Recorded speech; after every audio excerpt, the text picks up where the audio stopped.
gentlemen. Welcome to another episode of the Bear Minds podcast. In this episode, we're speaking with Mozilla Director of Public Policy, Chris Riley, about the importance of net neutrality and what it could mean for you. And at the end of the show, we will be asking a couple of questions suggested by you, the viewer, so stay tuned for that. So, Chris, thank you for coming on the show today. Really appreciate your time. All right, so before we get to the topic at hand, you've been at Mozilla for quite a long time. Could you tell us a bit more about your background?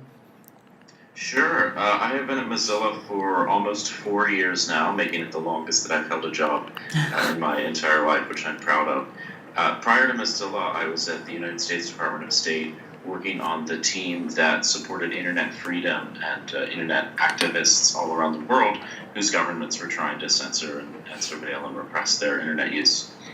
Before that, I was at a nonprofit in Washington, D.C. called Free Press, working on issues like net neutrality, among others. And before that, I started my professional career at the Federal Communications Commission. I have a JD, a law degree from Yale, and a computer science PhD from Johns Hopkins University. So I went to school for a very, very long time. I clearly liked it and got a lot out of it, and really it set me up for the work that I do today, which I love. Awesome. Well, thank you so much for that. So now we're going to dive into kind of the meat of today's podcast. So for our audience and for other people, do you mind kind of explaining like what is the net neutrality debate about and why it's so important that we talk about it? Absolutely. So net neutrality is the idea that you as an internet user should be able to choose what you want to see and do online without having that choice interfered with by the network operator or the internet service provider who is selling you your internet connection.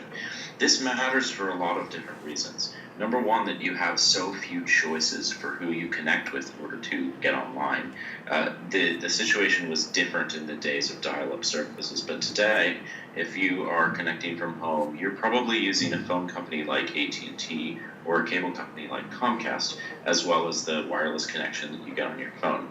So the fact that we sort of feel powerless, even to get these people to come to our house to fix a service problem, much less to be open about how the network works for us, is why we need to have net neutrality rules that are enforceable. And if we don't have that, that translates into a lot of different problems. The two that are most visible are that you may start to experience an internet that feels more and more like cable TV, where you are merely having this package of content delivered to you, which is interesting content and stuff that you like, but it feels limiting after a time because it feels like it's the same stuff over and over and over again. Whereas the beauty of the internet is that you too can create.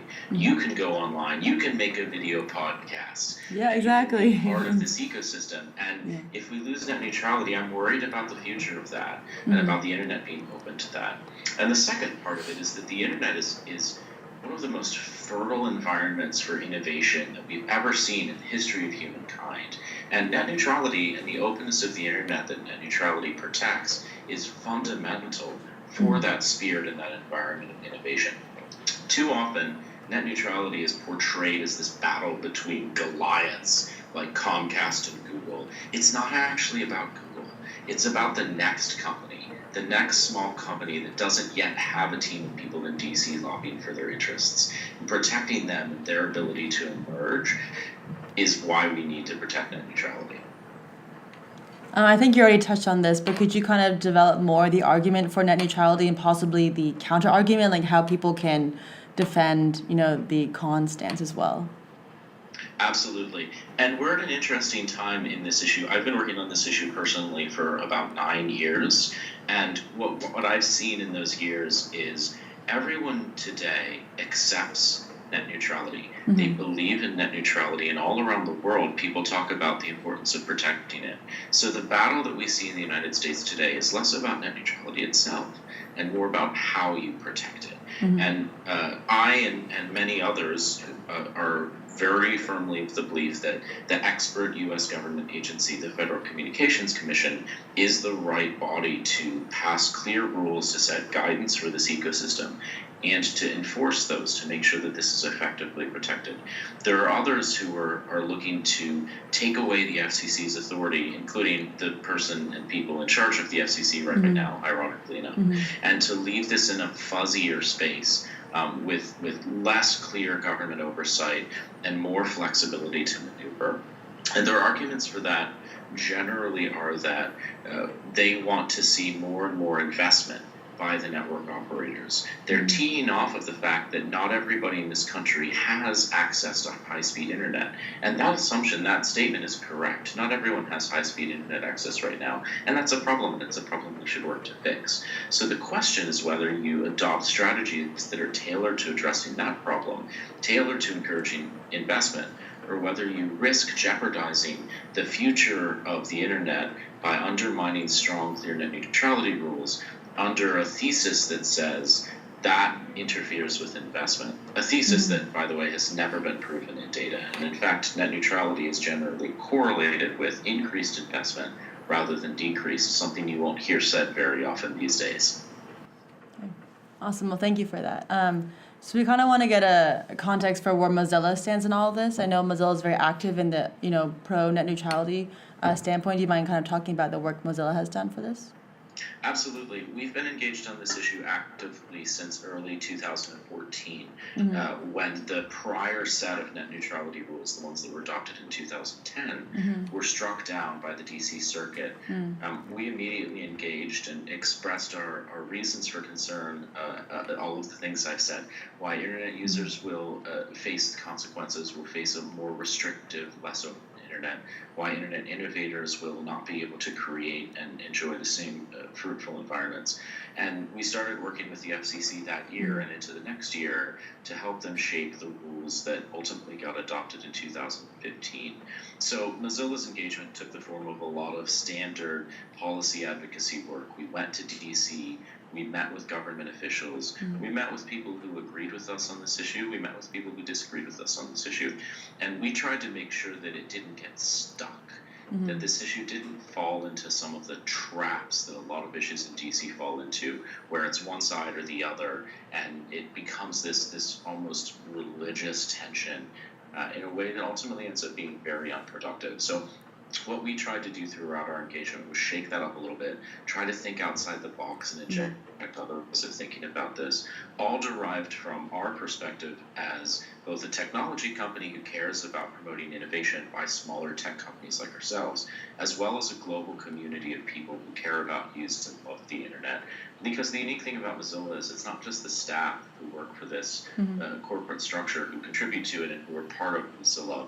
We have a global community that includes thousands of volunteers and contributors who share our mission and share our values-driven orientation and really care about the future of the internet and are working alongside us in everything we do to make that a reality. And for students, like students at UC Berkeley, how can we get involved and become more active in this kind of cause to push for net neutrality? We have a mailing list. You can find that out by going to mozilla.org or to advocacy.mozilla.org. My colleagues run the advocacy team from the Mozilla Foundation side, and they're doing a lot of grassroots work this year, and we'll do a lot more over the next month as we see and approach the next stages of this. So we will give you plenty of opportunities to make your voice known in this debate to the FCC and ultimately to Congress that I'm sure will be very, very influential in this debate over the months to come. It's obviously not just Mozilla. We work alongside a lot of other terrific organizations in this space, like the Electronic Frontier Foundation based in San Francisco, local here, as well as groups like Fight for the Future, Free Press, Public Knowledge, Demand Progress, and others who have done some fantastic work over the years. And they have mailing lists too. I would say look up those names, find their websites, and learn more about the work that they do and how you can help. Okay, awesome. We'll link those down below. And just a final question before we get into the kind of crowdsourced ones. So it sounds like net neutrality has kind of been like a longer issue, maybe about 10 years in the running. And I just wanted to ask kind of just a follow-up, like why is it taking so long? Like what in terms of like systemic or kind of in government, why does it take so long to kind of deal with this problem? I would say most of the shorter term issues that you'll encounter in the internet and technology space are places where we as a community are trying to keep the government from doing something bad. So when we're playing defense on something, it tends to pop up. There's a brief flurry of activity. We generally mostly win, stop the bad law from being passed. And then it goes away for a while. And so it has these ebbs and flows and cycles, but there are long stretches of time when it's not active. Net neutrality is different. Net neutrality is an effort to get a good law passed. And that is always harder than stopping a bad law from being passed. So on some level, it's just harder to make good things happen, but the lasting effects, once you do, tend to be felt for a very long period of time. So the effort and investment is worth it. With this issue in particular, we all thought it was resolved in 2016 when the DC Circuit upheld the 2015 rules, and then we had an election. And the party that came in and the appointees and the appointments that they made had a different view of how best to use government power to oversee this pattern of behavior. So what we're seeing now is the sort of back and forth of political cycles and partisanship. And it is unfortunate, but it's also, unfortunately, the reality of a bipartisan two-party system. Okay. Well, thank you. I'm going to hand it over to YJ now. All right, so now we move on to questions straight from the audience. We had quite a few questions, but one particularly striking one was an argument or a question as to when the net was actually ever neutral. We have a quote here. It says, saying that the FCC action will force companies to pay tolls or create a two-tier internet makes it seem as though companies like Netflix and Google currently use the internet for free. They don't. They pay access providers, they pay intermediaries called transit providers, they pay CDNs. And in the case of the Apple App Store, we have that one company that decides what's considered violent or what's considered worthy for that App Store. So how do you answer that question? So there are two pieces to that, and it depends on which audience you're talking to. The idea of net neutrality is really specifically targeted to practices by the internet service providers who sell end user connections. So although it exists in an ecosystem of many, many more large problems, it's important to focus on these problems each one at a time. I am extremely concerned about the power that the big five tech companies, Google, Apple, Amazon, Facebook, and Microsoft, have in the technology ecosystem, and by some of the things that we can see happen that are bad for competition. But those are not net neutrality problems. So the bottom line is to keep these things separate, because it's hard enough to try to make good law and policy happen on one. Trying to tackle all of them at the same time would ensure that nothing ever gets done, which leaves some people as winners, but ordinary internet users and small businesses as losers. So there's a different piece to that question that I also wanted to call out, which is this idea that the internet has never been neutral. And part of this is about a persistent false impression of what net neutrality means.